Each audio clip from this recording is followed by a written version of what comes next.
Hello, everybody. Hi, I'm Mrs. Vital Spa, and today we are going to be working on part 3 of our Hello, everybody. feedback. Okay, there we go.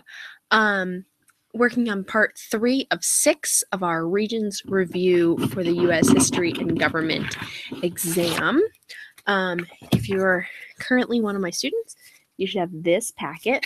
We're at part 1 today, but the packet that looks similar to this. And we are going to be working on pages 44 to 60, I think it is. Today, primarily, we're going to be talking about big businesses, industrialization, kind of like very important, but sometimes like looked over as kind of boring. It's kind of a peaceful time in the United States. There's not like a big war going on. So sometimes it gets passed over and kind of seen as not interesting, but it's really very, very important. And it's something that touches all of us every day, and we don't necessarily think that it's important. If you are not currently a student of mine, and you would like the review packet that we're doing this with, please feel free to email me. My email address is kvitalspa, BIDELSPACH @perucsd.org, and I can email you the work that goes along with this, because there'll be sections of this review that will include me just kind of giving you the answers to questions, and so that if you have further questions from that point on, we can kind of go from there. There is a chat available to you if you are watching this live, so please feel free to go into the chat and ask some questions. That's what makes this a live review. If not, it's just me talking to myself, which I'm narcissistic enough that I can enjoy that. So without further ado, let's start talking about big business here in the United States of America. When we talk about the rise of big business, we tend to think of this era of time being from about 1865 to the early 1900s. We're looking at a time where we've talked about this term a little bit last week, where the government takes a laissez-faire view of businesses, and laissez-faire means hands off. So whenever you hear that term, I actually want to kind of do that, like hands off, okay? And what that means is the government's not going to interfere with different problems that are going on in the United States, or in businesses that are taking place in the United States. So if you're a business and you're failing, the U.S. government's not going to help you. They're not going to bail you out. They're not going to do anything for you. That's the idea of laissez-faire economics, that what's your business is your business. If you're having a business and it's great and it's profitable, then good for you. If it's failing, well, I'm really sorry, but it's failing. So that's what we're going to be kind of looking at today. I also want to point out to you again, I am working with the review packet that I just talked about. So if you are, I'm going to my notes more often than normally would, because I like to follow kind of the script of this. So if I'm looking at my notes a little bit more, I apologize, but I just want to make sure we're kind of staying on track today, versus just me pulling things out of thin air. Okay. So the next thing on our list is robber barons. Robber barons is a term used to refer to the men, there was only men at the time, who were the leaders of kind of the business industry at the time of this rise of big business. Big names that we hear are John D. Rockefeller, J.P. Morgan, Cornelius Vanderbilt. You could have Carnegie would be another name that you could throw in there. Those are all robber barons, and it's a negative term. And there's always a flip side, particularly with like someone like the Rockefellers or the Carnegies, or the Carnegies if you're Scottish, is that they do give a lot of money to places. It's called philanthropy. Philanthropy. They give money, like that's how we end up with Carnegie Hall, because he donates that to New York City for arts. So they do good things, but they also kind of keep the poor man down a bit. So lots of different sides to that, which leads to kind of the other name for this era, and it's referred to as the Gilded Age. So maybe when you were a little kid, you got like a trophy Did you ever do that? When you were a little kid, you got a trophy and you were like, wow, this is a gold trophy. Like, oh, it's so awesome. I had a couple. It was like a diver and stuff. And I thought it was real gold. And I thought it was super cool that I had this gold statue, this trophy. But really, it's not. It looks golden, right? They put gold on the outside so it looks really good. And we call it gilding, right? That's just like a piece of gold that goes around something is the gild. This age is very much like that trophy. It's referred to as the Gilded Age. So it's the idea that it looks really nice, but when you break it open, it's just bad. So if you take that little kid trophy you got when you were little and you cut it open, it's not a gold trophy. It's just a piece of junk, probably, made in China. Like, it's not worth really anything. And that was how we looked at America. It was just, it looked nice from the outside, but when you started to get into it, it was not good. It was rotten. Things were bad. And the term actually comes from Mark Twain, author, who came up with the term Gilded Age, to describe that idea, the wealthy and the poor, very like two very distinct classes, and things looking nice. Also in this age of big business or Gilded Age, we see a lot of urbanization. So many people who lived and resided in the country started moving in towards cities, like New York City, Philadelphia, Chicago. Lots of people were moving into those industrialized areas. And that's industrialization or urbanization. And in places like New York City, since we're talking about urbanization, New York City is really small. It's an island. Comparatively to like the rest of the United States, it's a very small piece of land. And because it's an island, it only had a certain amount of area to grow in. And as more people were moving towards the city, they needed to figure out what to do with all these people. And that's one reason why New York is incredibly high, because New York couldn't expand out. It had to expand up. So that's why you have so many skyscrapers in New York City, even till today, because they have to put all those people in that very small space. And that this all happens during this age of industrialization, because not only do we have the cities becoming really popular, but we have the men like Carnegie, who's making steel, who's helping to bring those cities up. So we're getting the people into the cities, and we're getting the technology to build those cities up. So it's twofold of important. And you'll see this in all of the main cities, but New York's just the best example because they're so small. I have here, well, maybe we should talk about this. Also here, we start to see a lot of people, I don't know if I want to talk about it here. Yeah, there's a part here about Jacob Riis and how the other half lives and the working conditions. I'm going to hold off there and go down to immigration. I will get back to how the other half lives in just a minute. Immigration, I did a lot on immigration in my class. I had them do projects. During this particular time frame of kind of this urbanization, of rise of big business, we see a couple of really large immigration groups coming into play. On the East Coast, this is a perfect example, like the Irish coming over. They were having a famine in Ireland. Potatoes they were getting blighted. So people were moving to Ireland, from Ireland to the United States.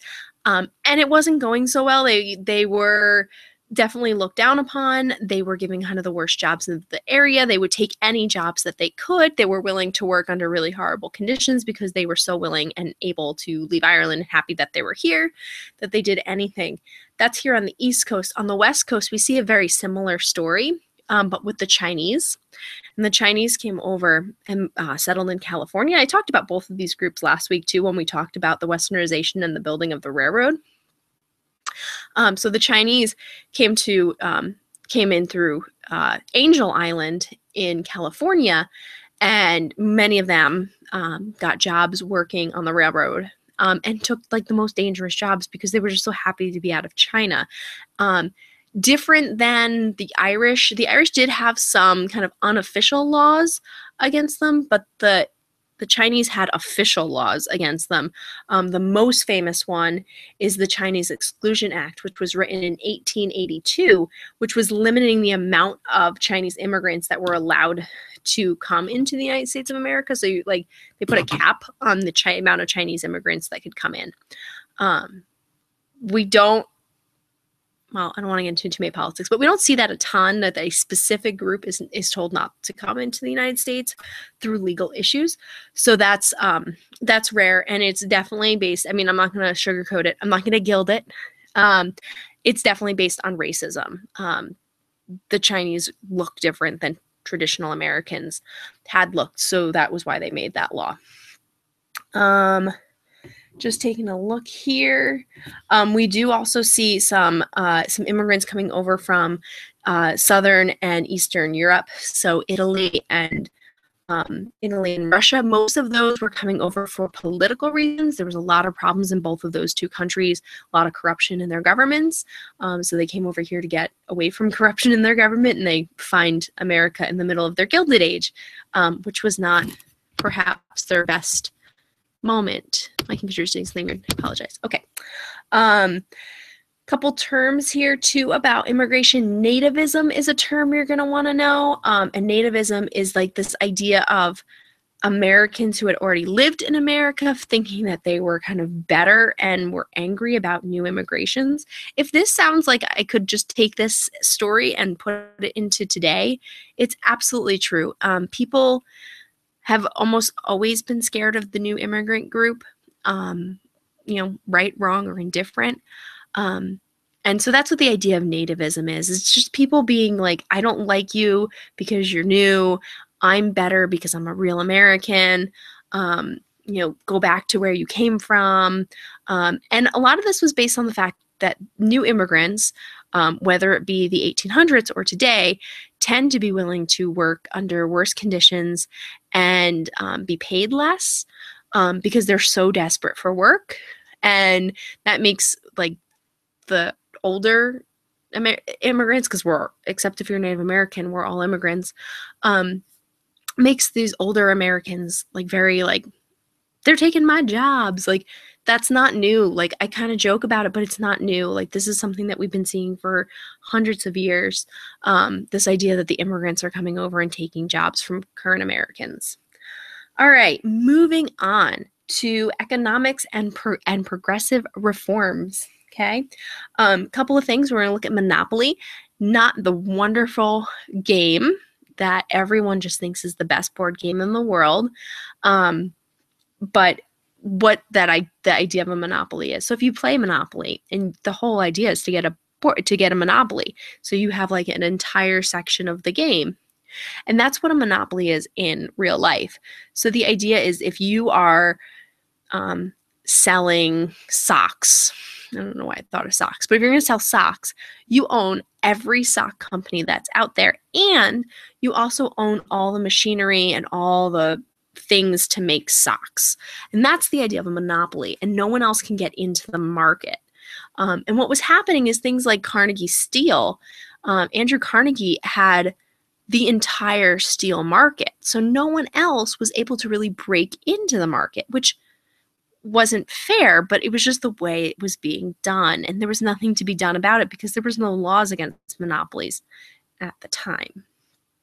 And the other thing that deals with monopolies is if you own everything, you control the price. So you can charge as much as you want for something if you own it all. I always look at kind of a Walmart as kind of a good example of kind of how we see monopolies in today's world. So Walmart comes into a new town, and they come in, they have low prices, they've got a great store, it's a one-stop shop, and they put a lot of businesses out of business because you can just go to Walmart and get fabric and apples and motor oil and furniture all at the same store. So why would you be going to all these other stores when you can go to one store? Great. Well, then the other smaller stores start to shut down because they can't compete with Walmart's big prices. And then they shut down. So there's no more what we call mom and pop shops. And then when those mom and pop shops are gone, once Walmart has taken away all the competition, Walmart can charge whatever the heck it wants. It doesn't need the low prices anymore because they can't go to someone else. So I was, before I had 3 choices on where I could buy my apples. Walmart came in, took those other 3 places out. Now I only have Walmart to go to get my apples. And they can charge me as much as they want because it's supply and demand. So if they've got I'm not buying my apples from anyone else but Walmart. And that's the idea of kind of what a monopoly has to do with. Pools and trusts are also on our list, and these are ways that the owners of big businesses or industrialists were using to increase their profit margins for competition. So it's basically a way of putting money in certain places. We'll be kind of getting into this when we start breaking trusts, which we'll get to.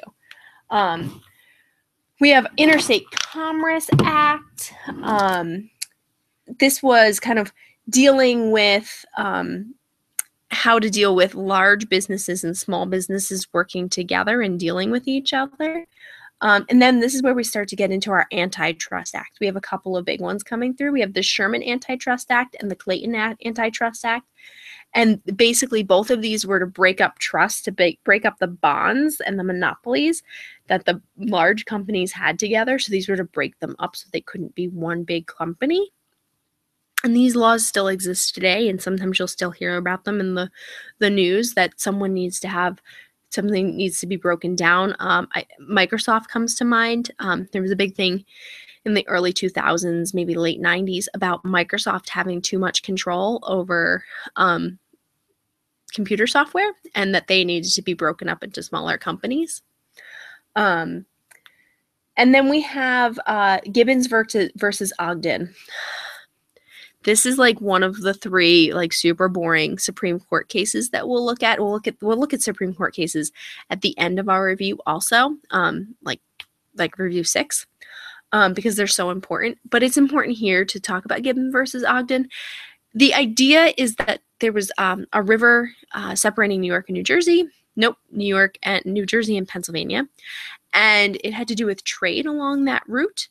And basically the key thing here is that they came up with interstate commerce. So it dealt with if I'm shipping something from one state to another, how are we dealing?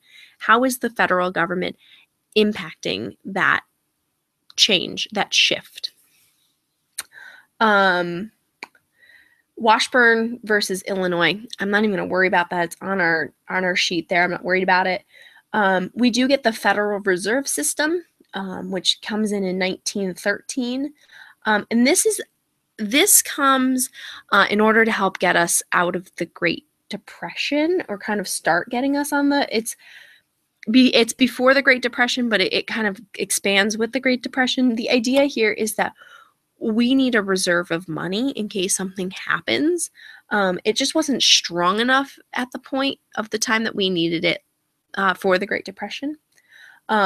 So that the federal government can change rates of interest.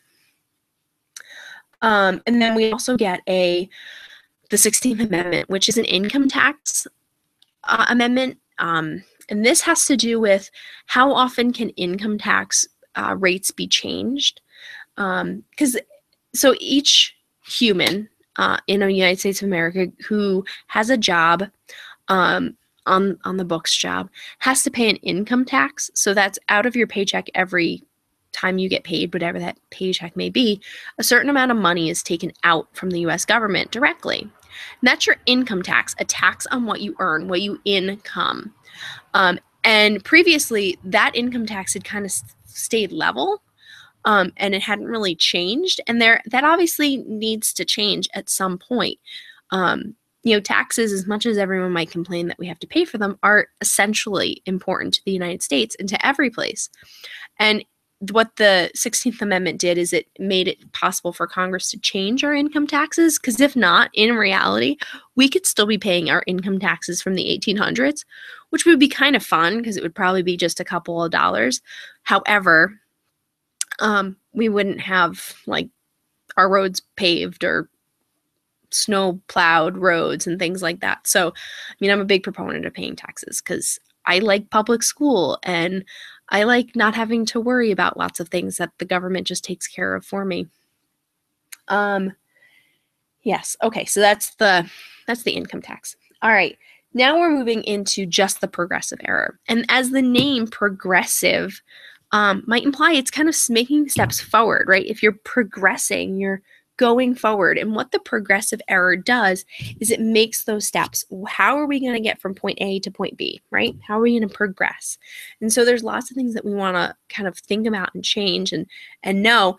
And one of those is we're looking at kind of who were the people who led to this age of progressivism. Sometimes we call them muck rakers. We're going to see this term in a little bit later also. They're the people who are kind of skimming out the top, finding all the gook and the gross stuff that's under that gold and gilded stuff, and they're bringing it to the top and making people realize that things aren't really good. And this is the time I want to go back to Jacob Riis, How the Other Half Lives. And what he was doing in that book was looking at how do poor people live so that the wealthy people could certainly see what was going on. And that was the idea there. And we also have Jane Addams is out there, not related to John Adams, Jane Addams. It's even spelled differently. No, maybe it's not. I thought it was spelled with two D's. But anyway, she goes to, she checks out poorhouses on her own, she does it in secret. And we have W.E.D. Du Bois, who was a Black man who helped found the NAACP, the National Association of the Advancement of Colored People, and made really good steps for the African Americans. Same thing kind of there was Booker T. Washington, and he was another African American former slave, and thought that African Americans had to work really hard to achieve the equality. And had to make some really great, the African Americans had to make choices on their own. So they had different views, those two men. They're like a great comparison essay. You probably won't have that on a Regents. It's just a fun one to do anyway. Kind of how do W.E.D. Du Bois and Booker T. Washington, how are they similar? How are they different? It's a really fun one. I had to do it in college. And then... okay, we get public school laws passed, blah, blah, blah, public school. What are we talking about? And then let's see, other things that happen. We get the direct election of senators, and I'm flipping the page. So I am now on page 46. We get the civil service exam. If you remember back to last week's lesson, we talked about Andrew Jackson and then the spoil system, and how he was just electing friends and people who had financed his campaign and who had helped him out during his campaign, and people who maybe didn't have a political background. And so we talked about him. So the civil service exam was put into place to stop that, or to attempt to stop that. And that would just be that the most qualified person would get the job, not just oh, you're my buddy, so you're going to get the job. Yay for you. So that was a way to stop some of the stuff there. Also during the progressive era, hugely important is labor unions. This is when people start to strike, when they band together. So, you're a woman and you're working in a sweatshop, you're at a mill, and you're working 12-hour days, 14-hour days, and you don't get a break, and it's hot and it's really unsafe. Well, if you just say, I don't want to do this anymore, well, the person who owns the mill is just going to be well, good for you. See you later. They don't care about the individual. However, if all of those girls that were working in that mill say, we're not going to do this, and they all band together, then there's a chance that might change. And that's the idea of a labor union, is that everyone is going to band together so that it's not the individual against the big guy, but it's an entire group of people against the big guy. This certainly did still lead to a lot of discontent. You were put on a list if you were kind of a radical person who went to these meetings, but it was still a step in the right direction to get a lot of people on board. I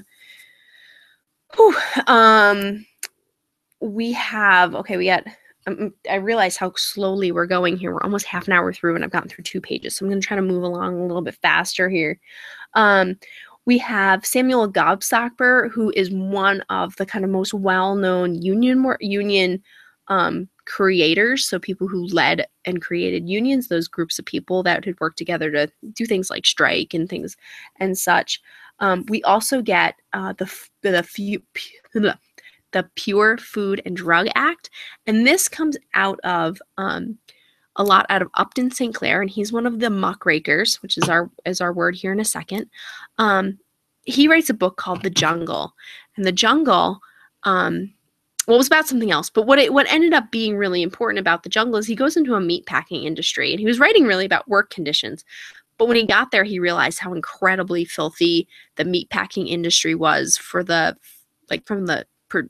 consumer's point of view. There was like fingers and like sawdust and like all sorts of really, really awful stuff going into the meat.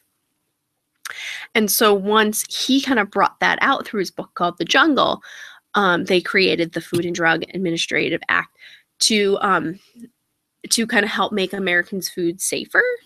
These laws are still in effect today. Obviously, they change and such, but that's something that we still have today. Along with the Meat Inspection Act that comes along also with after Upton St. Clair's The Jungle, kind of is this meat safe and allowing inspectors into the building, all sorts of policies and reforms that go along with that. Okay, then we have the Populist Party, and the Populist Party is basically a group of farmers who want to go against the railroads and the bankers. Farmers often get kind of a bad rap, meaning that they're kind of seen as like the country bumpkin who's not smart enough, doesn't know what they're doing. Like businesses think that they're better than them. It's kind of like sometimes still happens today that we have this feeling towards farmers. But it definitely happened in the 1800s. So farmers realized that they needed to kind of form a union also, but that's a lot harder because farmers, they're not working for one large company, they're working for themselves, but they could be taken out by things like banks and the railroad if they don't have some kind of organization. And that's what the populist movement does for them, is it allows them to be like a brotherhood of farmers. To kind of fight against the railroad, to fight against banking, make sure that their farms still exist, make sure that they're, because they were being like made to pay like ridiculous amounts of money to the banks. And that's what they wanted to get kind of away from. And then that leads to the Grange movement, which is kind of forcing the railroads to lower the rates for freight. And this was the idea to be able to move stuff. So freight is the things you put in the train as opposed to a passenger, right? Freight is like the items that you're putting in the train. So the Grange movement lowered the price on freight so that if I'm a farmer and I'm growing corn, then I'm able to ship that corn a lot cheaper than they had been able to. This then takes us to kind of the leader of the presidential leader of the muckrakers and the reform movement and the progressive movement, and that's Teddy Roosevelt. So Teddy Roosevelt is elected, and he is like gung-ho. And I mean, he's a neat character to study. And his idea was that he was going to help the small guy. And he was a very wealthy man. He came from, New York City and had kind of a lot of money, had a family who had been in politics for a while, whose family continues to be in politics for a while because his cousin becomes a president a couple years later. By a couple, I mean like 30 or 40. Not 30 or 40. Well, 1912, 1900 to 1932. So yeah, 30 years about. So he comes in and he wants to make a lot of change as president, and he starts an idea called the Square Deal. That's his plan, different than his cousin Theodore Roosevelt or Franklin Delano Roosevelt, who comes up with the New Deal. Don't get them confused. But the Square Deal is the idea that it's going to increase the role of the federal government when dealing with the economic problems. Remember, what was the policy previous to the Square Deal? Laissez-faire, hands-off economics. He is saying, no, we're not doing hands-on. We're doing a fair deal. If a place is failing, we're going to help them out. We're going to interact with the different governments that are the different businesses that are around. So we are, as the federal government, going to bail people out. We're going to help people out. We often do this today. Just a few years ago, the United States government bailed out different car industries in the Midwest. All right. He comes in and he's like what we call the trust buster. He's like out there. He's got his big stick because he loves his big stick diplomacy. We'll look at that in a second. He's out there. He's like busting down like, Carnegie, you can't have all this. Like, you can't have all these monopolies. So he was like hands on. Like he was a crazy guy. I really like Teddy. And he also has that mentality towards the rest of the world too. And the idea that he had was referred to as his big stick diplomacy. Speak softly and carry a big stick, right? So he's got his big stick and he's just like, he's that bully on the street who you don't need to like, that bully doesn't need to say anything. Like, you're scared enough of him because he's a little crazy and he's big and strong and he's going to whack you with a stick. Even though he's not saying anything, right? So it made people a little nervous. And really, though, what this big stick had to deal with a lot was way back, like 2 sessions ago, when we talked about the Monroe Doctrine. And I even mentioned this very briefly when we talked about it. The Monroe Doctrine is that dog pee, scenario that Latin America can't come into North America. And I said the Roosevelt corollary and the big stick diplomacy puts teeth in that dog, because what happens is while Roosevelt is president, Spain comes into Cuba. And Teddy Roosevelt was like, oh, no, you don't. You don't do that. And we go down there and we get them out. And we are like, under no circumstance is the United States or is the Spanish Empire allowed to come over towards North and South America, because we have a policy that's been in place for like 100 years and don't do it. And we really put the teeth in that dog, and we're scary. And there's a war, Spanish-American War, but we win and the Spanish leave and don't, and they don't bother them again, in that aspect. I mean, because to keep in mind, if you had already had possessions in America, then you were fine. So there were certainly Spanish things in the Caribbean, and French and British. It was anything new when the Monroe Doctrine was written. It was anything new, and a new land you were trying to take. The other thing that's kind of cool about Teddy Roosevelt is he's a pretty big environmentalist, which is kind of funny because he's also a really big hunter, but it tells you the importance of that, like a hunter can realize the balance. I mean, he was like out there like killing all sorts of weird stuff. Like in Africa, in the American West, he killed like everything you can imagine. But he was hugely important, understood that if it's not for wild land and for keeping a balance in the environment, then he wouldn't be able to hunt anything. And he established tons of national forests, national parks, national reserves. He came up with it's called the Antiquities Act, where he was able to save chunks of land without having to get the approval of Congress. I mean, the man was brilliant when it came to environmental movements. He was kind of a man ahead of his time, as far as that went. If someone said, we think this could be historically or environmentally important, he would sign that away and it was going to be not touched. So he was kind of cool that way. Yes. All right. Oh my goodness. I don't know. Oh no, I did. All right. Now we are going on to page 50. And we have the matching here. So I'm just going to go down and give you the answers. Number 1 is H. Number 2 is E. Number 3 is C. Number 4 is D. Number 5 is J. Number 6 is F. Number 7 is G. Number 8 is A. Number 9 is I. Number 10 is B. I got that confused because it said 18th Amendment. All right. And then as far as the short answer questions go here, I'm just trying to remember if there's anything I really want to key in here. I think based on timing, I'm not going to go too far into that. Key term there, agrarian, means farming.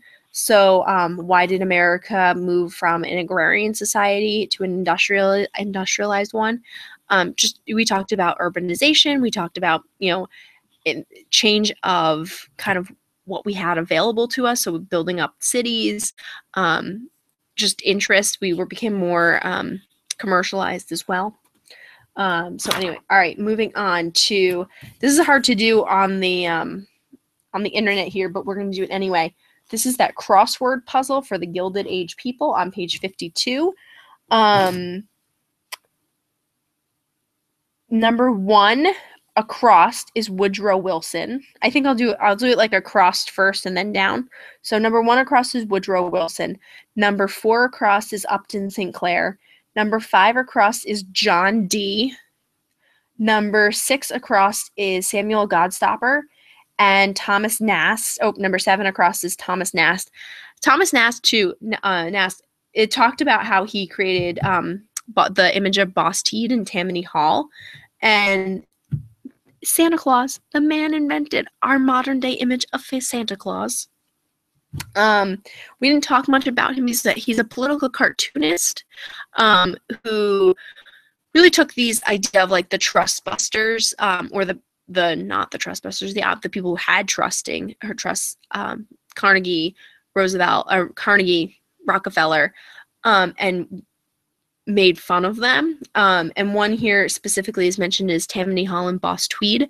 And this, when we're referring to bosses in this sentence, we're referring to political bosses. What was going on in places like Chicago? Chicago's like the best example. Every city has a mayor.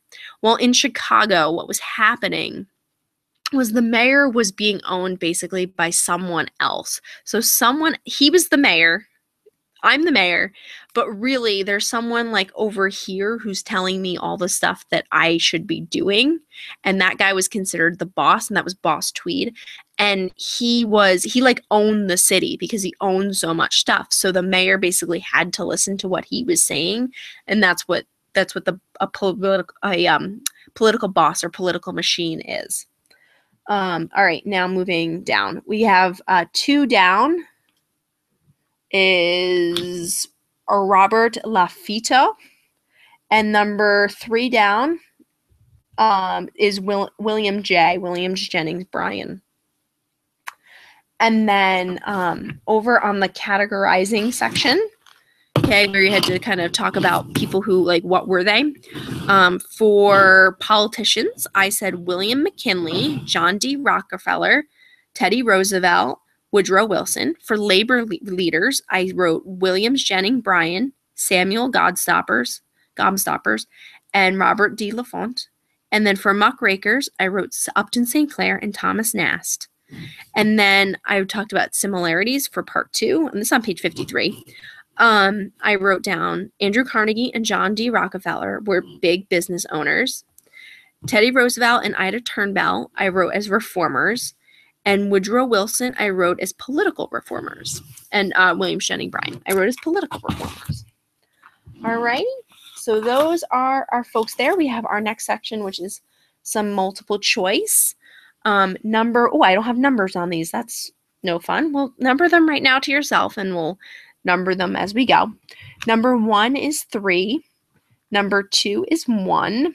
Number 3 is 3. Number 4 is 1. Number 5 is 4. And on page 55, number 5 is 1. Wait, is that right? 1, 2, 3, 4, 5. Number 6 is 1. Number 7 is 3. Number 8 is 2. And number 9 is 3. And then was there something more on the back? I think there was one more on the back. My memory serves me. Yes. And the last one on page 56 was 3. Okay, so those were those parts there. All right, we are plugging and chugging. Now I feel like we've accomplished something. All right. Just taking a quick look here. All right, so yeah, we're doing pretty good. We got basically 3 more pages to go. Well, I guess 6. All right, so let's get into this. All right, we're going to look at, and some of this will go quickly because we've already kind of talked about it a little bit. The U.S. globalization and imperialism. And when I had my students, we did a dance on foreign policy.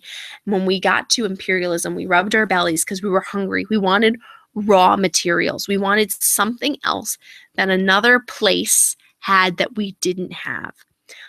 So we want more. We also have kind of this still manifest destiny, right? That America should go from East Coast to West Coast because God said so.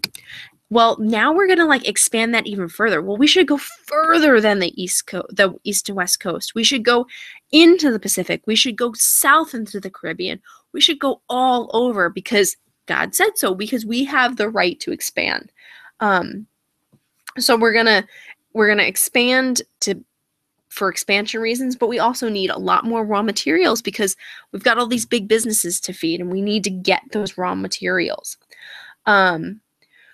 We have what we call our dollar diplomacy, which is an attempt to get more trade with Latin America, where we're selling anything that didn't sell in America to Latin America for cheaper prices. It's like a Big Lots for a country. And let's see, we get progressive tariffs. If you remember correctly, tariffs are taxes on foreign goods, so that you buy more of that thing that's made within the United States. When we did this on our first section, I used a little rabbit that was like a fake bunny. And I said, like, if this was made in the United States and if it was made someplace else, the one in the United States could cost more, but if you put a tariff on it, it would actually make the rabbit cost less or the same amount. And it just makes it so that people kind of buy American, so that something that's made cheaper someplace else becomes just as expensive or maybe becomes more expensive. And we also start to have some open door trade policies. And one of the big ones is that we do this with China to guarantee China as a market. We continue this future into open door policies. Like we have an open door policy with Canada and Mexico as far as our trading in and out with Mexico. There's no tariffs on things like that, so that like we as a continent become strong, which is important. And then we have the Spanish-American War, which is in 1898. And this is important because we use something called yellow journalism. And yellow journalism is kind of making a bigger deal out of something than is really there. And the big thing that was here was the sinking of the USS Maine. And the Maine was a battleship, and it was out near, was it out near Cuba? Yeah, Cuba. And the ship was sunk. And they made a bigger deal out of this ship. It was actually more than likely possibly sunk by the United States anyway, but they used this line, remember the Maine, we've got to fight the Spanish. And they use this as like their rallying cry on fighting the Spanish, when perhaps this didn't necessarily need to be as big of a deal as it had been. And as a result of that, the United States builds the Panama Canal. And the Panama Canal is that little area of land. It's called an isthmus. A little area of land that connects North and South America. And that's where Panama is. And it's very important because if you cut that area of land, if you cut Panama, you basically create a river. It's called a canal, right? We talked about canals like last week, 2 weeks ago. If you cut that and you make that into a river, into a canal, then you can get ships from the Atlantic into the Pacific and from the Pacific to the Atlantic very quickly, as opposed to what you had to do before, which was go all the way down under South America to get ships back and forth. So it increased trading. It also will be very important for when we're fighting military wars that are in both the Atlantic and the Pacific, such as World War II, because we can get our battleships to both places very quickly. All right, I'm going to move on. So I'm going on to page 59 because there's no back of 58, or at least there isn't on my sheet. I don't think there is there. And now we get into we're starting to get into World War I. So World War I starts for 4 main, M-A-I-N, reasons. Okay, militarism, M. A, alliances. I, imperialism. And N, nationalism. What this means is, and let me back this up. There are 3 things you need to know about World War I: how it begins, how it ends, and that there's new technology in the middle. And maybe a little bit, maybe 4, maybe you need to know why the United States gets involved. Okay, but that's it. 4 things you need to know about World War I. So those are the 4 main reasons we get involved. Militarism is the idea that European countries are building up military powers, so they are ready to fight each other, just to prove that one's better than the other. The alliances is the friendships they have with each other, so that if one country punches another country in the face, a third country is going to get involved because that's my best friend. Don't you dare punch my best friend. So that's the idea going on there.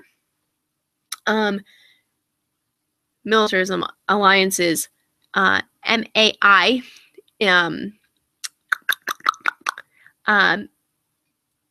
Oh my goodness. Yeah, I'm losing my mind. Militarism, alliances,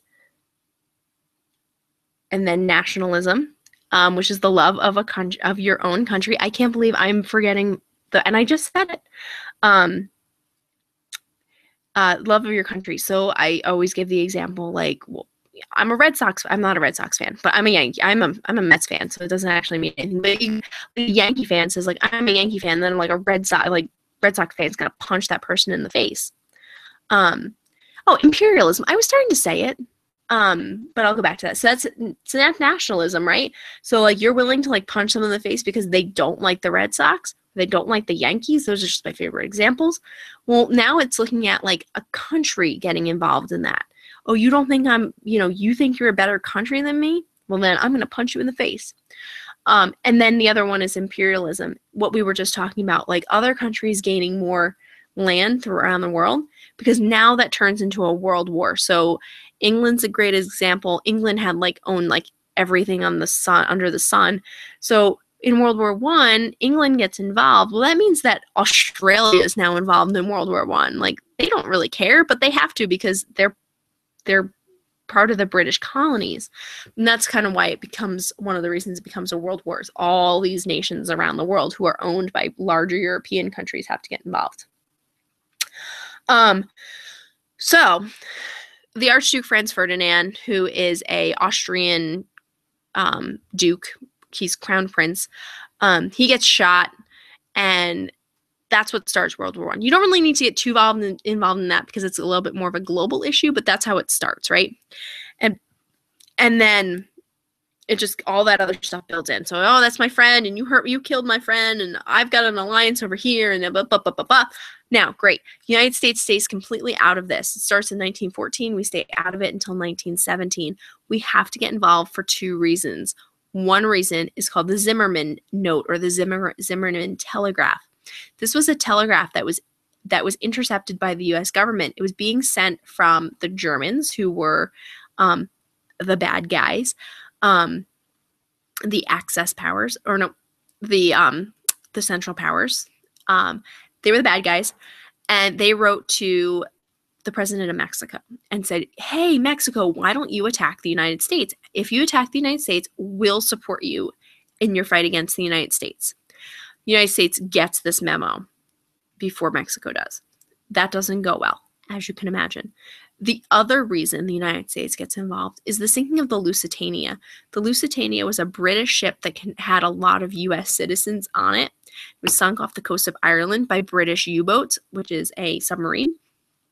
And so it had so many U.S. citizens on it that it was considered an act of war. So the United States got involved in World War I for those 2 reasons: the Zimmerman Note and the sinking of the Lusitania. So that's pretty much all you need to know. I mean, as far as kind of things that could kind of happen and that you might need to know a little bit more about, the Axis sedition. So Sedition is when you talk bad about the government. So during World War I, the United States government didn't want you saying bad things about the U.S. government because they needed to have kind of their rallying cry to help Europe. And along with that is Chicksheni versus the United States. And this is a man who was passing out leaflets saying, like, don't go into the draft, don't join the army. And the United States saw that as actually a clear and present danger problem, meaning that if every person listened to what he was saying, every male, because that's who had to go into war at the time, if every male in the United States didn't go to war because this man said not to, then the United States is at a bad spot. They're in present danger if they're not getting the support from the military they need. So that's clear and present danger. And it's very much, it has to do with like freedom of speech. For example, I have the freedom of speech. I can say whatever I want, but I can't go into a crowded movie theater. This is always the example. I can't go into a crowded movie theater and shout, fire, fire, if there's not a fire in the movie theater, because I've actually created a situation of panic where people could get hurt if there's no actual fire. And that's clear and present danger. And this is the idea of Chicksheni versus the United States, is that he was creating this clear and present danger by having people not sign the draft. And then that's all you need to know on that. The one thing, so after World War I, the United States does great. It's called the Roaring Twenties. Everything goes really well for a while, and then they have a bust. Things go really badly for a little while. Called the Great Depression, which we're going to get into right now. All right. Just kind of political effects. Oh, this I guess is important too. So how I said how it begins and how it ends, right? So we have a very important part of how World War I ends. President Woodrow Wilson creates the 14 points. It was his 14 ideas for what should happen after World War I so that we don't have a World War II. They didn't call it World War I. They called it the Great War because there was no World War II. Obviously, it didn't work. Okay, so that's what that's referring to. I'm going to kind of move along here because we're 10 minutes down and we've got a couple of pages still to go. All right, key things. I'm looking right down to women's rights. Women's rights in the 19th century. I know when I taught this as a unit of women's history, which could have very much confused some of my students because in the Regents they asked about more modern women's rights movements, and I hope a lot of people didn't get thrown by that and think they could talk about things they shouldn't have talked about. But in the 1900s, women's rights that we're looking for had to do with women getting the right to vote with the 19th Amendment. Hi, Malcolm. Not for everybody. Some people still need to retake them. Malcolm, I need to ask you a question if you're still on. I need to know if you're still going to Summer Bridge. So answer that. And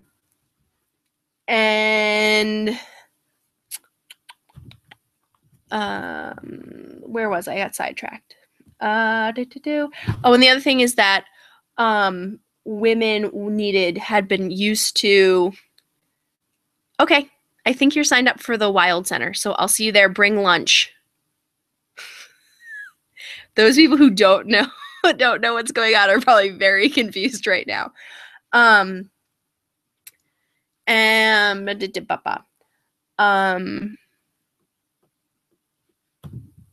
Key women who supported this.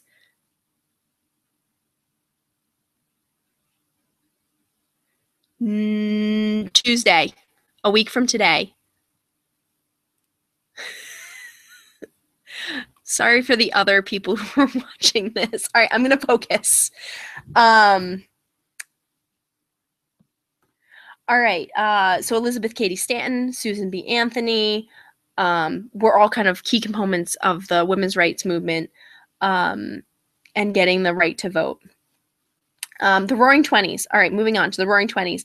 This was a time when they ended the era of prohibition so that the 18th Amendment outlawed alcohol. The 19th Amendment or the 21st Amendment put it back into place. So people were kind of free again. They were drinking again.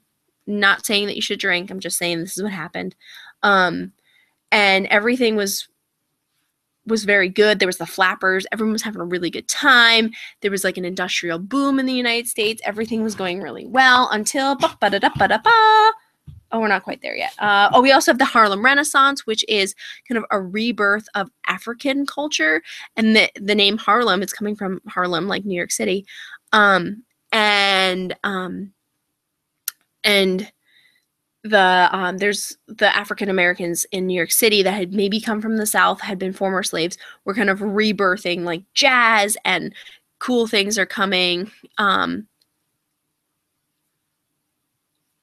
out of that.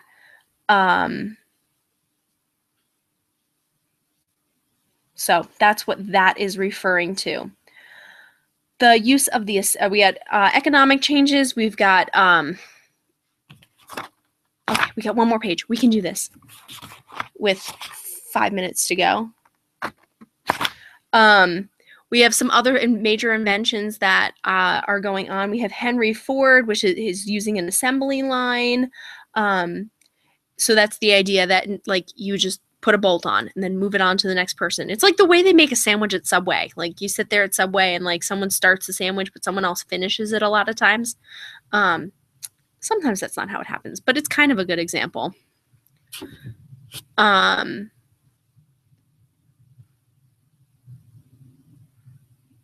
Okay, I'm gotta focus on what I'm doing here. Okay, so moving down on page 61, we're looking at the overproduction of farm crops. This is really important because what's happening, we talked very, very briefly about supply and demand, but if you have a lot of something, you have a bumper crop of tomatoes, you've got thousands and thousands of tomatoes, then you actually have to sell those tomatoes for less money. If you have very few tomatoes, then you can sell those tomatoes for more money. So what was happening is farmers were producing so much stuff that they had to sell it for very little. And oddly enough, right after they produced too much, then they were hit by a dust bowl, which forced them to produce too little. So they had a lot of crop failures. So you had kind of these like very bizarre things happening one right after each other. So it led for really a devastated area for our Western farmers. And yeah, it was not good. All right. So that takes us to the Great Depression on page 62. Main causes of the stock market crash. So this had to do with what was called buying stocks on margin, which was that you were buying stocks on credit. So if you're going to go to the stock market, great, you have an extra $100, you're going to buy a couple shares of stocks. What was happening is people weren't going with $100, they were going with their Visa card. Okay, not actually going with their Visa card that didn't exist. But the idea was they were buying it on credit. They were buying it on money they didn't actually have. So the whole thing was very fake. And when that crashed, it was very noticeable that it was all very fake. And therefore, we end up with the crash. And we also have what I mentioned before, that the farmers had already had too much of something and then they had too little with the Dust Bowl. We had overproduction. We had too much credit. People were, everything looked great in the 1920s. There were all the flappers. Everyone was having fun, but they were spending more money than they actually had. And that was also devastating. They didn't have the money to back it up. And then we move into kind of what the president was doing. And at the time, Herbert Hoover was the president at the start of the Great Depression. And he favored big business. So he might have actually been part of the problem, but then he believed in something called trickle-down economics. Nowadays, we call it Reagan economics. The idea that if you give tax cuts and you give good things to the wealthy, they will, because they're so kind and loving, will pay their employees better and will give them health insurance and will do all these nice things. But we don't necessarily see that always happen. The idea is a great idea, but we don't see it happen a lot. But he believed that that would be a way that this would work. There was no what we call safety net. There was no like welfare. There was no food stamp program in order to help people out when they got into these really bad situations. And so there just was no backup. And we have people living Hoovervilles, which were kind of these poor places that people were just kind of homeless. Like I think of like people living in cardboard boxes. Those are like the Hoovervilles. And then we have kind of the World War I veterans who don't have like a place. They have no job. They have no future. And they are former U.S. Military members. I'm going to end everything right there for today. On page 62. We're going to get through 62, but I think I'm going to save Roosevelt and the New Deal all for next week, which is going to take us out of the Great Depression, which is very great. And I'll actually be in one of the big areas that he worked on in a few weeks. Actually, when you're taking your Regents, I will be in Shenandoah, which is an area of land that he was doing a lot of stuff with the Civilian Conservation Corps and the TVA, the Tennessee Valley Authority, trying to rebuild some of the stuff. So I'll be talking about that with you next week. So with that, I will see you all next week. And that's that. All right. And if you are not only Malcolm, but if you are other P-Tech students of mine and you're watching this and you are going to Summer Bridge, I do need to know. So if you're doing Summer Bridge activities next week and you're on right now, that'd be great to let me know. And all right, thank you. All right, bye.